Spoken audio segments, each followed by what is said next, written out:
most recent years because this year I decided not to skate contests. So I'm dedicating all my time to street skating. But usually in the years past, it would be starting in March I would just be at the skate park practicing, preparing for competitions. And then the competitions end in October. So after October, all street skating, October to March. So about half of the year is street, half the year was contest. But now I just felt I had a lot of fun street skating on the off season, and I just didn't want to stop.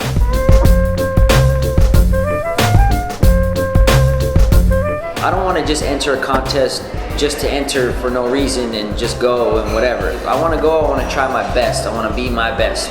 I'm skating against the best skaters in the world in these contests, and you know, they're a lot younger than me now, so I have to really focus extra hard just to try and keep up with those guys.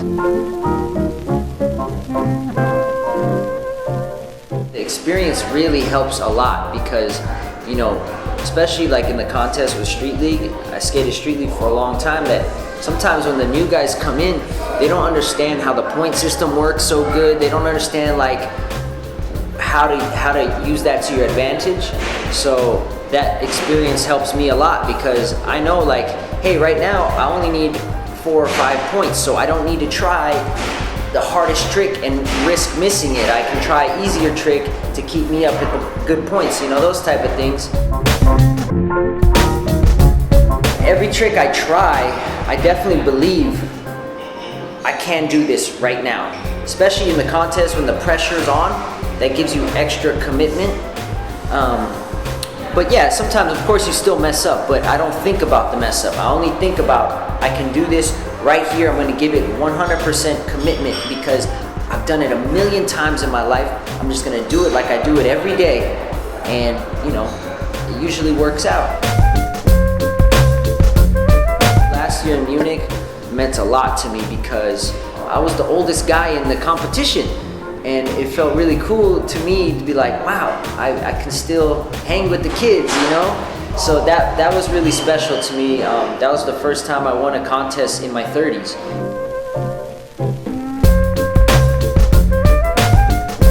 A lot of times people, when they film a video part, they spend a year or more for 3 or 5 minutes of footage, right? But now, these days, on every website, of Thrasher, the Barracks, or Transfer, wherever, every day a new video part's coming out from somebody. Instagram, every day a new so you spend a whole year and you put a video part, 5 minutes of footage, and for maybe a week, 2 weeks, people will be like, sick, and then 2 weeks later, you don't even remember it. And now you spend a whole year for 2 weeks for people to say sick, and then, okay, next, who cares anymore? And for the skater to dedicate your whole year to that, and people don't care after a couple weeks, it hurts. It's like, feels like you wasted your time, you know? You put your heart into this, everything into it. So I think there's different way you can do it. Like, you know, I think instead of 5 minutes of footage all at one time, what if you take that footage and like a little bit here, a little bit there throughout the whole year? That way you stay in people's vision, you know, you stay consistently in people's, on their radar. The kids nowadays, they're trained to consume content so fast. More, give me more. What's next? So you just have to learn how to adapt to that, you know. Right now I'm just trying to make sure I get tricks and then I decide what I'm gonna do with it. But yeah, I don't know if a full video part for me is the way to go. Maybe if I were younger, but when you're you know, at this stage in my career, to waste a whole year of my career for one part that will get forgotten easily, just seems like not the best spend of time. Big brands who are around before the internet change, they're just used to the old way of doing stuff. Oh, put out a full-length video. Oh, put out an ad in the magazine. That's it. That was the classic way of doing it. Go do demos, go do signings. But this day and age, you can be your own magazine with Instagram and Facebook. We don't spend a lot of money at all on marketing. Before, they had to spend huge money on marketing. I just want to make it so that the skaters are able to benefit off of their signature product more than before. Being a skater, professional skater, I understand both sides. I understand how the skater feels, and I understand now how the business needs to work in order for it to stay around, so you don't go out of business, you know. So, but the goal is, I want to always fight for the skater. My goal is I always want to make sure that every guy on my team, they see how many boards they're selling. Here's what we're giving you for your boards, so you know, because it's a lot of companies, they don't tell you how many boards you sell. They don't necessarily even give you royalties. They just give you, here's your check every month, and you might sell more boards than that, and you might deserve more. Sometimes you might sell less boards than that, and you actually might deserve less.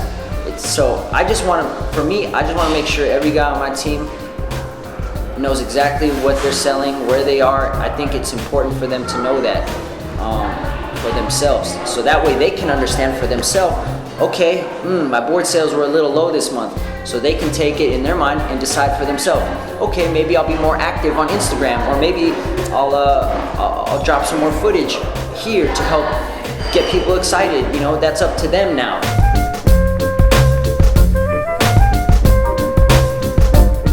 You have to really have a vision for yourself. You have to know what you want. And I know in skateboarding, a lot of skaters are like, come on man, it's not about the money, it's just for fun. And they're right, it's not about the money, it is for fun. But if you're gonna be called a professional skateboarder, the word professional means that's your job and you get paid to do it. So if you are gonna have skateboarding as your job, why not make sure you're making the most of it? I'm sure LeBron James, he loves playing basketball, right? It's not about the money. He was playing since he was a little kid. But now that he's a professional, he's gonna make sure he gets what he's worth. You think when LeBron James started playing basketball, he was like, oh, I just wanna make it in the NBA and be a bench player? No, he was thinking, I wanna be Michael Jordan. Who thinks about wanting to be the second string guy? Nobody. So that's how I thought about it. I just wanted to be up there with some of the best people. And that's how it started when I was young. If you just want to be in skateboarding and you just want to be a middle of the road guy and it doesn't matter, there's nothing wrong with that. It's just, my dream was different. I just wanted to be known as one of the best guys. I wanted to be with the best. It starts off, you just have to understand what you want for yourself and who you want to be. And from there, your dream will grow and grow and grow.